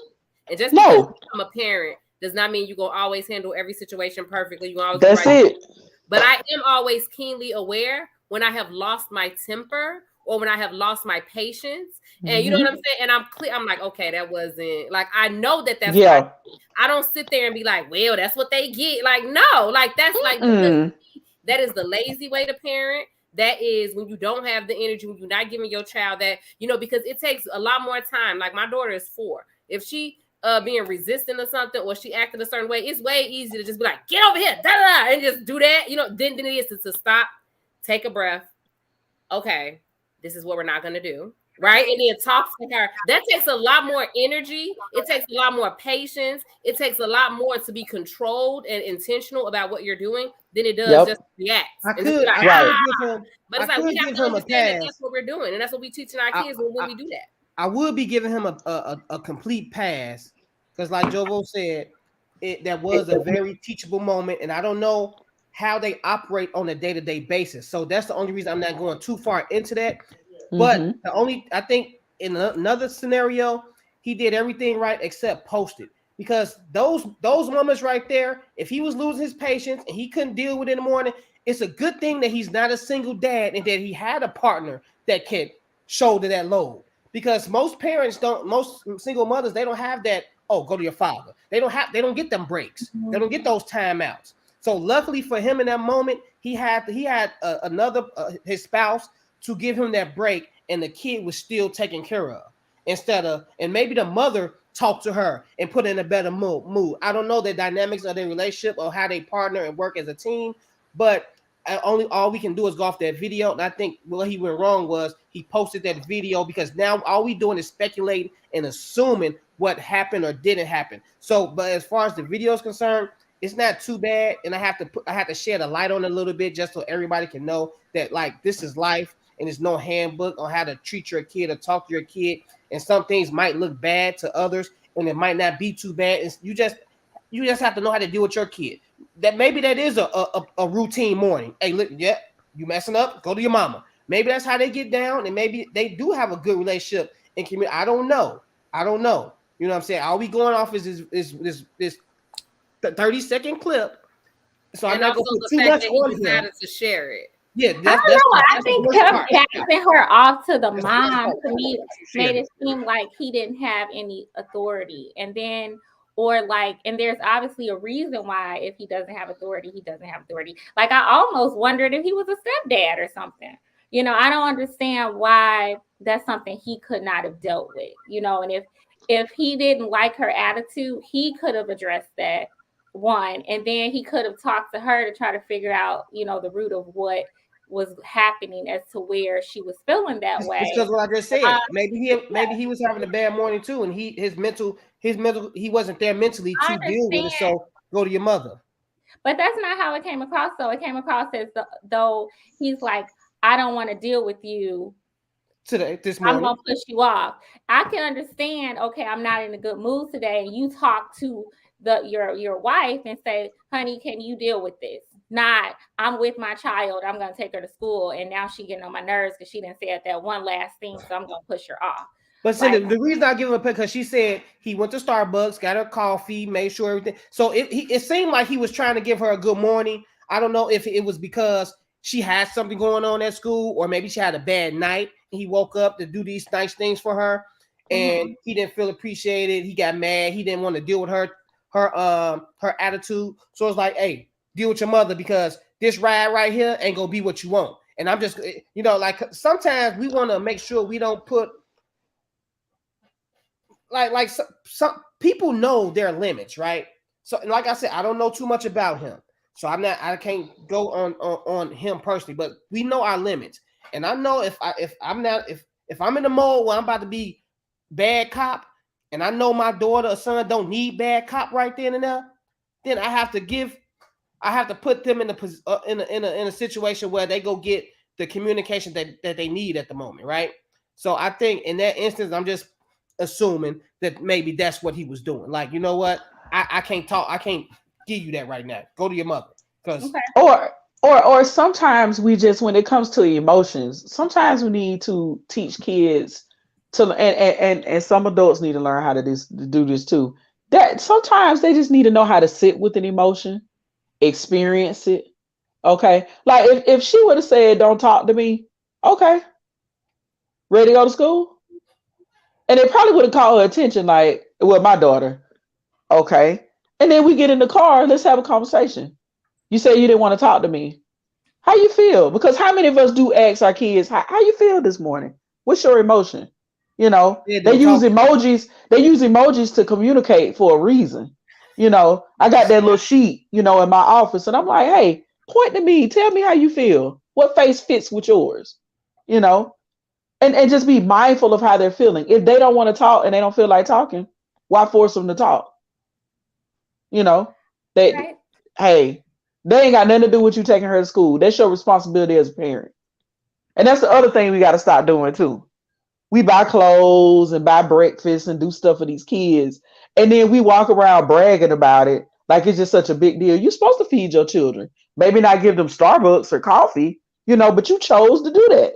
So don't put it off on that kid like she just ungrateful because you chose to do that unless she asked you to do it. Now that's a whole nother, scenario. But you know, this whole it's I'm with Cannon. It's like he posted it trying to get this kind of like this sympathy from the public, but also this pat on the back of, oh, he don't take no jump.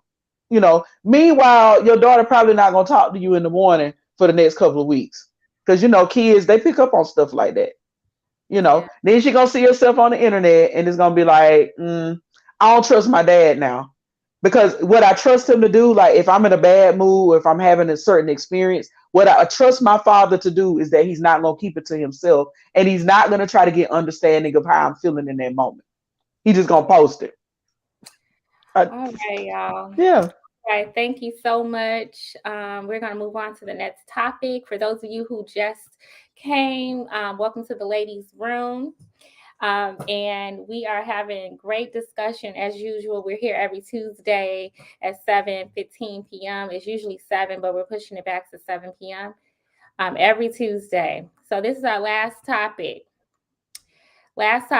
Chris Brown, Dr. Dre, R. Kelly, Rick Ross, and so many others. Why do we overlook or give a pass to hip hop stars who abuse women? So I'm not going to go into detail, but you all know that all these stars have been in the news for having abused women in some way.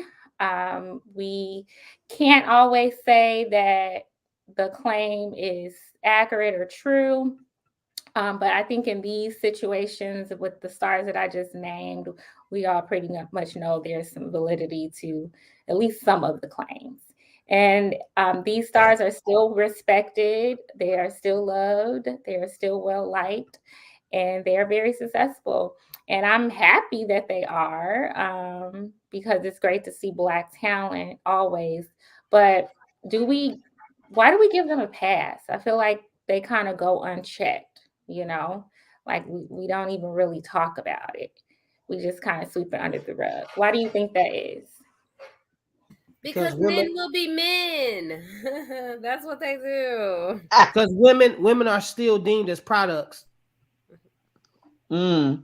And since Dr. Dre has a product that sells more than what that woman was selling and can make more money, he gets a pass. So that woman can't make people billions of dollars, but Dr. Dre can. Chris Brown, his music, his acting, his talent can make people billions of dollars, but the woman he abused can't do that. So these people know powerful people, and these powerful people in their corners. So the courts is going to let stuff go. They're not going to hear certain things, and the women know that they won't be heard, so they don't come out sometimes and say things. And when they do come out, they either throwing a couple of dollars to shut up, or they just hushed. So. And that's because, women are still looked at as property and product to a lot of men. So, if you can't do nothing for us, we don't want to hear from you. What you trying to ruin this man's career for? You need to be happy that, he paying for this. You got it good. You should be lucky. You should be happy. So I think that's how they looking at women, especially these celebrity men in the industry, like you should be even happy he looking your way type thing, so. And I think that's why a lot of people need to stop idolizing these celebrities and famous people. I don't do it. I really don't care about them like that. I like their music. I like what they do. I like the entertainment they provide. But at the same time, I don't give them passes for anything. They do wrong. They do wrong. But I know the majority of the people, they do look past it, and I think it's real. It's deep, and a lot of people just need to be counseled, man. I don't know what's going on. All right. I wanted to do a quick shout out. I see Juana Chica Tawana in the chat. Hey, girl. How are you? And thank you to everybody who's in the chat. We see you guys. Dorian, thanks so much for your comments. Thank you, Mr. Rucker, the prenup guy. So you all go ahead and keep watching. Hit the like button and the share button. Share with some friends on Facebook or through text to let them know we're here. And you're right, Wanda. You're right, Tawanda. It's not just celebrities. We do look past it in our community. But most of the time, the poor people in the community, they're going to jail. Yeah, they go and touch, beat up women, they going to jail. You know, yeah. so Tawana says, "Oh, it's not most just, of the time." Tawana says, "Oh, it's not just hip hop you stars." can't even yell at a woman these days. You're going to jail. Okay. I don't know if that's most of the time. It's some of the time. I don't know if it's most. Tawana says, "Oh, it's not just hip hop stars in our community. We overlook all abuse towards women by Black men, and we heavily praise men because we're supposed to be so strong and we can endure. Because y'all, that's why I think that also goes back to that we think about how the conversations always go, right? We always have to look at the deeper, more common thread of this stuff. So when you are constantly socialized to be like, oh, be his peace. Oh, you're this. Oh, you have to calm him down. Oh, you have to do X, Y, Z. Like the onus is always on the women, and it's been like that since for forever. So it's like wife beating was just like I think it still may even be legal in some states, and it's just like was just outlawed like in the 70s or something, like to be able to legally like beat your wife, like and the thing is that it always goes back to what is the question that people get asked? Well, what did you do? What did you say? How did you egg him on? Like how did like it's never looked at. It's not really a lot of times when a man is abusive like that. It's not looked at a lot of times as a lack of his self-control or something that's indicative of his character. It's looked at as something that the woman goaded him into or drove him to do, or she made him do this, or she caused him to do this. Because the idea is, I don't know, it's just not looked at like, oh, this is an abusive man or he can't control himself. It's like, no, she drove him to it. Like what? Like think about when Chris Brown's initial situation with Rihanna or whatever like that. It was all, oh, she must have did something. Oh, she must have said something. Oh, what she do to deserve that? Chris Brown, you know, like all of these things. Think about how people talk about the situation with R. Kelly. Oh, they knew what they was getting into. Oh, they already knew what was going on. Now they trying to act innocent. Like it's that same thing. Like even with Michelle's story, it was like, oh, why is she bringing up all of this stuff now? And she's just trying to get, you know, she's trying to bring this Black man down. And like it's so funny that you asked this question, because that's the first thing that actually popped into my head when I saw Dr. Dre at the halftime performance. Like as soon as I saw him walk across the stage, I was just like, he was beating on that lady. Like that's the first thing that popped into my head. And I was actually really thinking about that. Like, so like these, like, we excuse it. Yeah, but yeah, and so like I was literally thinking that like for me, if I had something like that was so, I would think like such detestable behavior, I would just be like more ashamed or something. Not saying that he gotta go hide somewhere, but it still just felt like that to me. Like he was just out, like, and I was just like, she was just like beating on people, and you just like you just out and proud, like. And my whole thing is, I think that it would be different if we even had some type of like accountability, some apologies, some whatever, but it's still like a total lack of accountability from a lot of these dudes. Like a lot of them don't acknowledge that they actually did anything wrong. They don't feel like they did anything wrong. They have a million excuses for why this happened. This person made me do it and that's not me, you know, and all these other things, instead of saying, you know what, that was inappropriate behavior. I was broken, whatever it is that you want to say, you know, like I'm getting help, whatever.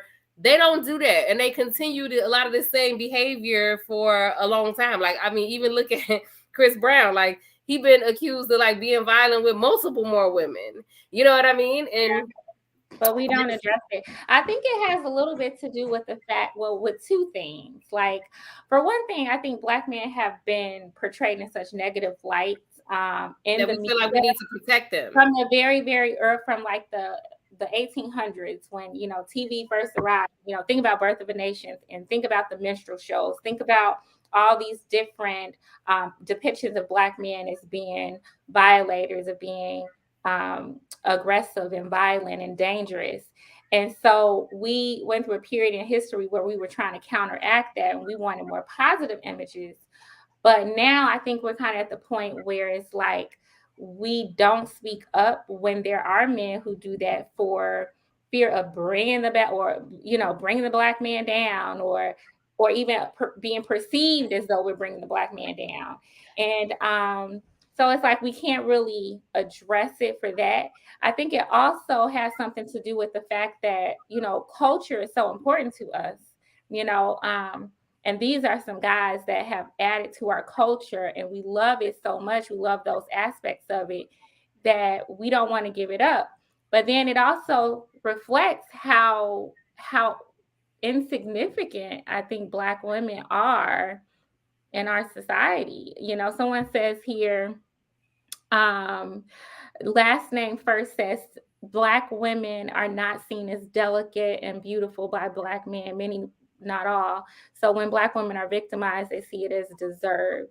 And I wonder if like our abuse is just not seen as abuse, like not seen No, the because way we're it's seen as seen. masculine. Yeah. We're masculine, and we have Listen, according to somebody before, we have deadly mouths or vicious mouths, some shit they use, some kind of mouths that I guess just make people want to be beating on us. I don't know. right. I was going, I mean, we beat on our children. So, I mean, what, that magically supposed to stop when she gets her menstrual cycle or when she becomes a teenager? You know, Oh, don't let no man go upside your head. But last year, your mama and daddy, they were knocking you to the ground. Make it make sense. Make it make sense. All this stuff that we perpetuate, you know, then we make songs about it. And then we at the concert. Make it make sense. Like, you know what I think about? You know what I didn't think? What came in my mind talking about this? Y'all know that picture when the man has all these knives in his back and stuff like that, and then a woman has that one knife in her back, and then they be like, who hurt more? And I think through over time, I think it's been, the perception is that men get the most harsh treatment, that we're hurting more because when we go to jail, we're going to jail. But if you think about it, we're hurting the same. And I think a lot of women even think that men are being treated worse than they are. Like if I go to jail, me and my wife are going through something. I'm not just I'm in jail, but she's going through something also because now she's a single mother. She's has to burn everything on her own, all the other stuff. And I think a lot of women don't look at it like that. They look at it like, oh, I have to do extra to make sure my man is okay because society puts so much on him that I have to let things go.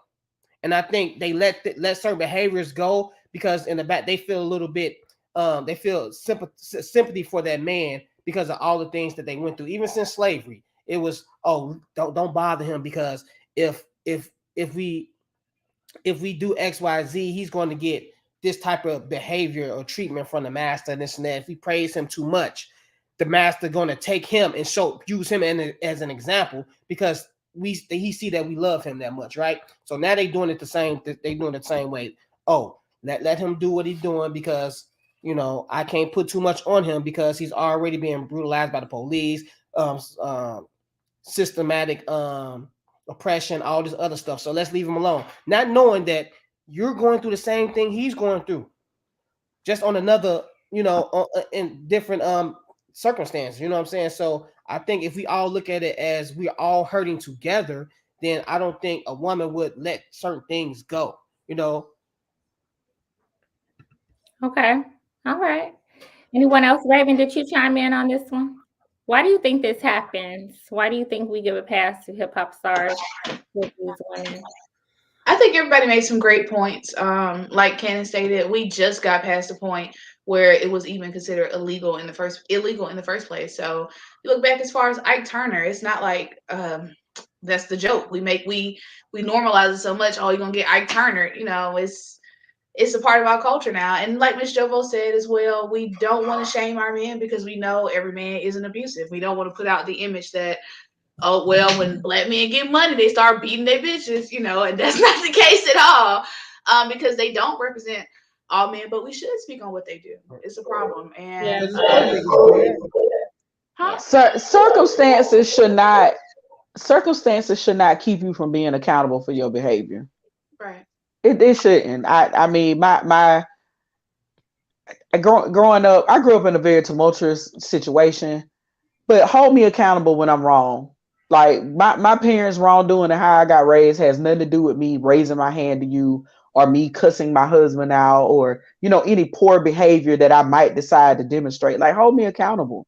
Like, I think we look at the music, we look at the money, we look at the the imprint that, these men, have on our culture.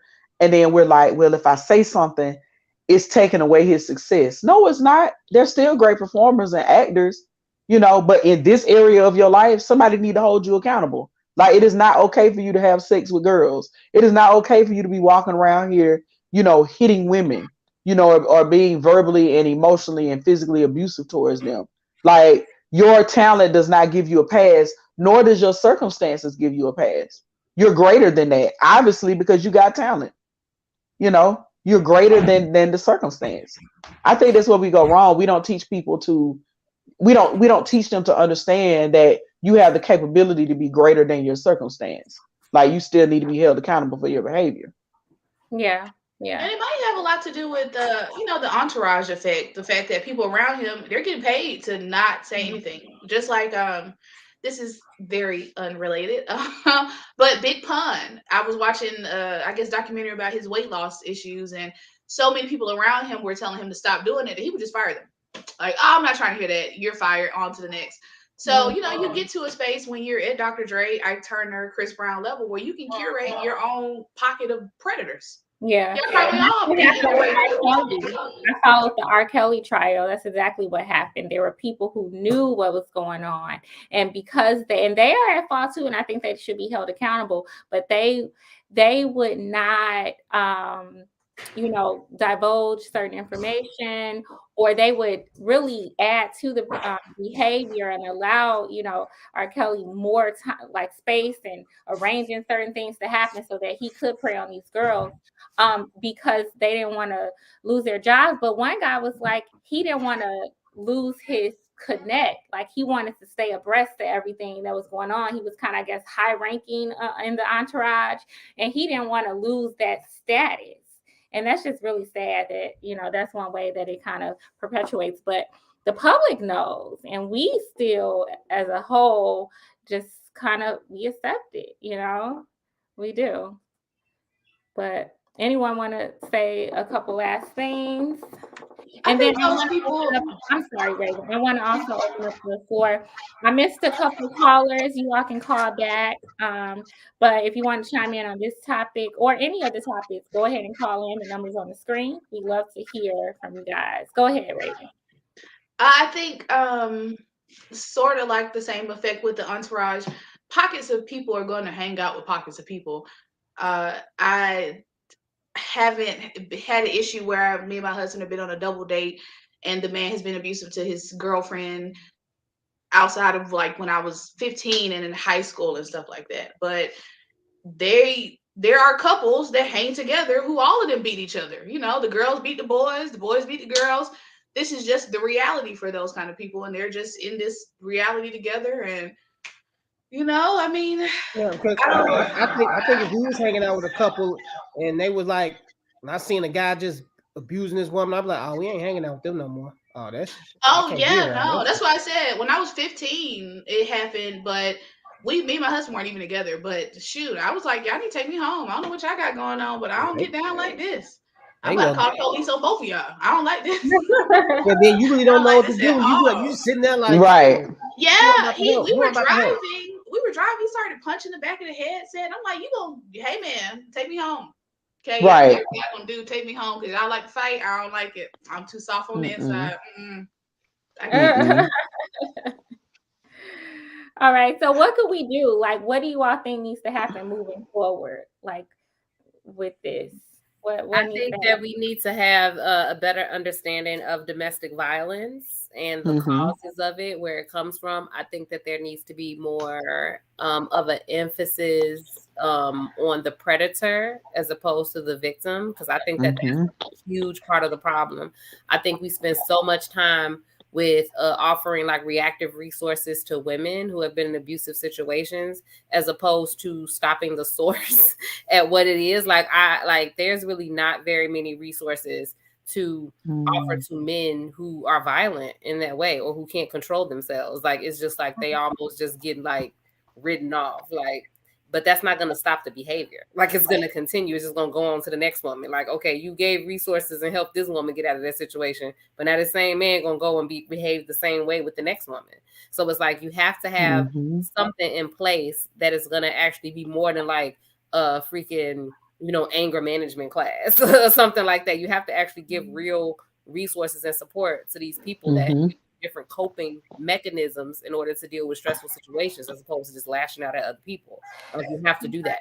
And I feel like if we do that, then we could see a decrease in it. Because I feel like right now we're actually seeing an increase in like domestic violence situations, and we are, especially like after the pandemic and all of those things. Like, boils down to coping and people being able to self-regulate their emotions and having those skills to do that. So we have to really focus on that. If we don't focus on that, we're not gonna put a dent in it. You know what I mean? It's not gonna change anything until we actually start addressing those things, instead of being so reactive about the situation all the time. Because a lot of times it's not necessarily feasible either. When because I think we do have, it still all just always gets put back on the woman. Because we even have this attitude, like if a woman is abused or has had an abusive episode, it's, oh well, she needs to leave him. She needs to get out that situation. It's not always even that feasible. Like, especially people have children, people have all these commitments and everything tied up, and maybe that person is the primary breadwinner, whatever it is, you just leave, and then, like I say, still, what does that do? Then that person gets with the next person and they still do the same thing with them, so like, that's just an unrealistic expectation. Like, why don't we go to the source and treat the people that are being violent? This is one of the situations. Just putting all the onus on, like I say, it goes back to being like, they just need to leave. They just need to. We get to the point, it ain't nobody to be in a relationship with about anything. Like, if we just keep, don't talk to this kind of man, don't do this, don't date them, don't be married to them, leave them. Then it's like, we're not fixing none of the actual problems. We just telling women to stay away from them. Then we get mad because women are single and not getting into these relationships. Like, it's not making any sense. So we really need to do a little bit more focus on getting to the root of the problem. This is where we can focus on the boys now a little bit more than the girls, I think. So I think as men, we need to give. This is one. This is the one. So I think as men, we need to give our boys a little bit more emotions, more room to talk about other emotions than just the angry and mad emotions. We need to start like talking about those soft emotions with our kids, telling them I love you, talking to them about how they feel about love and how they feel about a woman, not just when they're wronged by them, like, oh, what she do, but talk about like, oh, y'all went out today, like, how you feel about her? Oh, you like her? What you like about her? Stuff like that. I don't think a lot of men go in those type of conversations with their kids. And now the only way they know how to react is through the mad emotion. They know how to lash out and fight and punch things and break things and stuff like that. And if they had other emotions that they would feel comfortable tapping into, then they would probably choose those over the fighting and the breaking stuff. And I don't think we do that enough. We just want to be so masculine and be so homophobic with our boys that we just want to be so rough and tough with them. And that goes into a lot of things. If you can't just cut it off when you want to cut it off. If you want to teach your boys to be so rough and tough, they gonna be rough and tough with everything, right? Even with their woman, with their kids, with their parents, at work. They getting, so I think we have to give them more avenues and more ways to talk about other things besides when they need our help, when they're mad about something. We just got to give them other options of emotional outlets. You know what I mean? Right. And I think too with boys, we need to not teach them that sex is like a drug. Like we sometimes teach boys that they need to be having sex by a certain age, and you need to be doing this with a young lady. And I mean, the reality of it is, and I told somebody this, earlier last week, that the reality of it is domestic violence and all these things have went up, especially during the pandemic, and substance use, because we live in a society where literally our culture is teaching people how to self-medicate their issues with certain things, whether it's with, acting out your anger versus learning how to cope with it. The drugs, the alcohol that they rap about, that they sing about, we teach boys at an early age how to self-medicate with sex. We do it.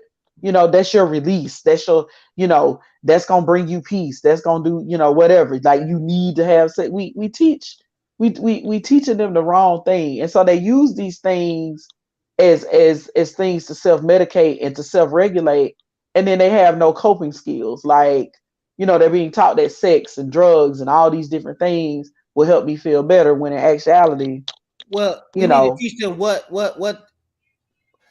drug we need to use at certain times, because we just not gonna take sex out of that. Sometimes sex is a coping mechanism.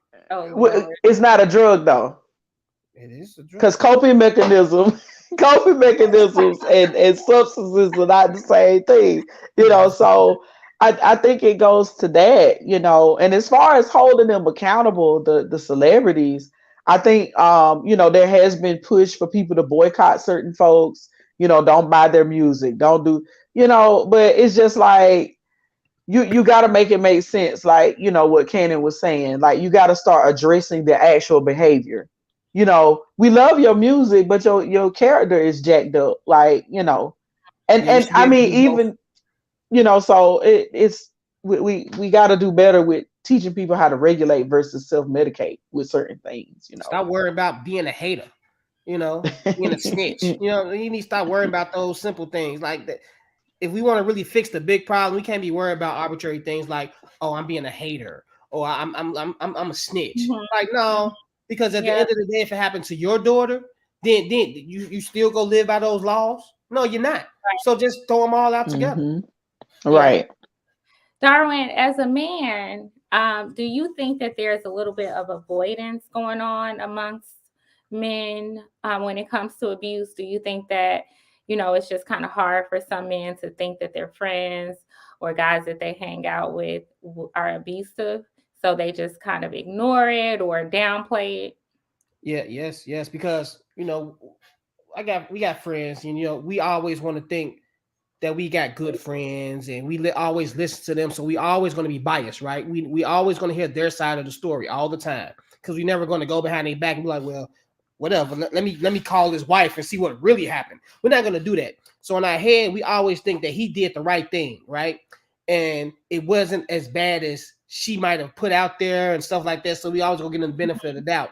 But at the same, if it keeps happening, we got to stop putting, we got to just start using more common sense. Like, come on, because even myself, even I know, I get in mood sometimes. I get in destructive mind. I want to break stuff, and I've broken things before. And I know that that's not the best way, because it's making everybody in the house feel intimidated and scared and stuff like that. So if I'm hearing my friends say that, if I can relate to them, I should try to give them that advice. Like, hey, I know what you said. It ain't like that, but maybe you need to just think about how you made her feel. I know you say you really didn't push her, you didn't do this, but at the same time, even a little push in that moment of what y'all was going through is actually exacerbated, right? Like, she think you just effed her up. So you can't do that. You know what I'm saying? You have to really be way more sensitive to what she's going through, and that, and just try to control yourself. And if you need someone to talk to, just call me.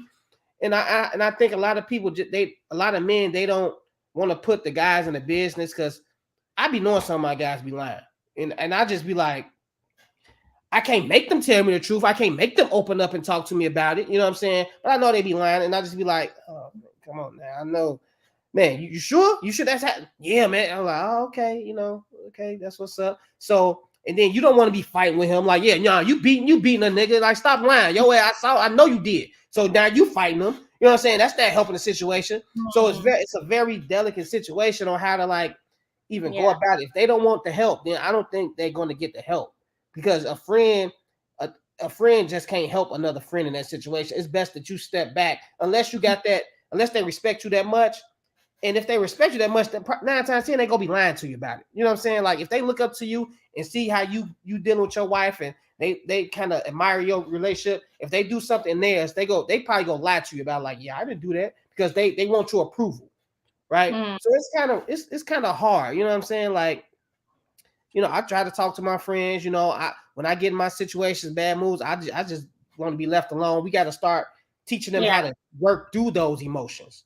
Like, walk out the house. And I know it's easier said than done, but, like, walk out the house or go to another room, or, and I know a lot of men don't want to do that, because as soon as they leave when the woman is mad, the woman go automatically, it's gonna be another problem because she gonna think you're going off to do some bad stuff, right? But you still gotta protect your home, protect your wife, and if she's gonna think that, let her think that. Just leave if you get to that point, because it's hard to deal with emotions that we haven't really dealt with. Men don't deal with the emotions until it's time to deal with the emotions, and that's when we grown. Like we're not dealing with love and heartbreak because we ain't even letting women get to that point to break our heart. So when you're 30 years old and the first time you got your heart broke, now you about to kill everybody. You know what I'm saying? Like that shit be messed up, right? Because we never dealt with it. We never gave into that as young and worked our way through it and learned how to deal with these emotions. So it takes over us sometimes. You know what I mean? All right, y'all. All right. Well, thank you. I'm going to let that close us out on this one. I really hope that, there are men out there who are listening. And if you have some of these anger issues, it's so funny because, as a teacher, I see a lot. And I see a lot of our young Black boys with anger, like anger. I'm not even going to tell. Well, I guess I can tell y'all. Well, maybe I should. One of my students found me. One of my students found the podcast, y'all. He wrote. He was like, "Hey, Miss Patterson," and then I got to school to was it yesterday? He was like, "I found you on YouTube. I found you." You supposed to be like, "Boy, you ain't supposed to be on that YouTube like that. Your parents need you to monitor what you're watching." Look, she gonna be wearing sweaters for all the podcasts now. I know, right? No more curse words. Nothing. Somebody asked you, Darwin, they say, why doesn't that give men more empathy for women's heartbreak? That's what last name first said. Asked you. Why doesn't it? Yeah, I guess knowing how y'all emotions are and things like that. Why don't you have more empathy for a woman? And I do now, but when I first started dealing with my emotions, I was confused. I didn't know what to believe. I'm like, man, I felt like I was being manipulated and coerced to doing things. And that's just me personally. Like, I just was like, man, I know that she ain't got me out here like this. You know what I'm saying? The song got smoking. That song. Like I really thought I was going through a mental breakdown. That's how I felt when I started dealing with all those emotions. I felt like I was going through a mental breakdown. My wife will tell you, I be getting headaches. I be getting headaches when I got to deal with stuff like that, like serious headaches. Like my head will start hurt when I got to deal with some emotional stuff. And I think men it's more avoidance than anything. And I think it's more, I want to protect myself and I don't want to go deeper into this because it's making me feel uncomfortable. You know what I'm saying? That's how I think men, they don't want to feel uncomfortable. So they avoid it. Even if that's to the detriment of the woman too. Like, I'm not feeling no empathy for her and I don't even know what I'm feeling. You know what I'm saying? So I can't feel nothing for her and I'm all messed up, Emotions are like waves and you're the surfer. Okay. You just got to ride. Surfers don't ride away from the wave. They ride the wave. They ride it all the way through. And emotions, shout out to all my therapists because you know what I'm talking about here. All waves start in the ocean, but they end at your feet. Okay, it's not gonna be forever. We got to stop running away from what's natural, and experience it. Okay, and I think we need to teach men that, like, if you want to cry, stop trying to suck it up. Like, let it out. Like, just go ahead. Okay, cry. If you want to scream or yell instead of acting on that, just like Darwin said. Leave your house, get some fresh air. Okay. So, in our culture, Black men pride themselves on working 50 and 60 hours a week. And I'm coming close to the camera, Black people. This is not healthy. Okay. Get some self-care in there. All right. If you are somebody or somebody that has these issues, hit me up, mosleyjavonda@gmail.com. We're going to get you some help because you don't need to be around here holding your emotions in and then acting out on the people that you love. That's just not good. So, and I think we need to stop getting counseling from our friends that don't know crap. I think it's better to go talk to a stranger than your friend. Like, go to a bar and try to open up to another drunk at the end of the table, and talk to them about it. They probably gonna give you the best advice ever. They probably not doing it, but they might give you the best advice ever.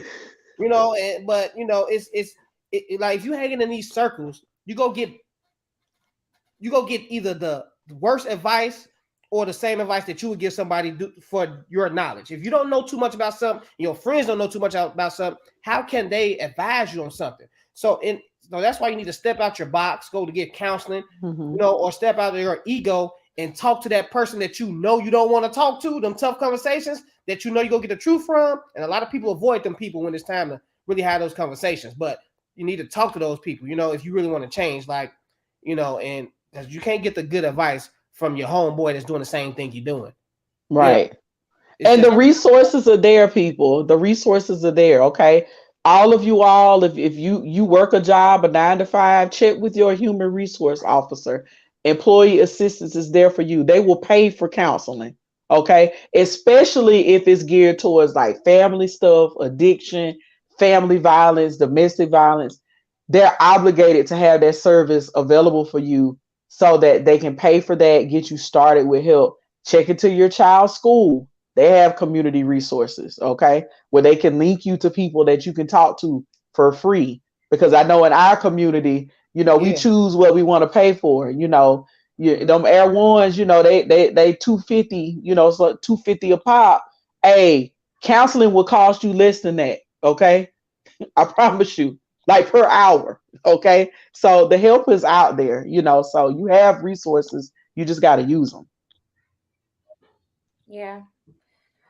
All right, y'all.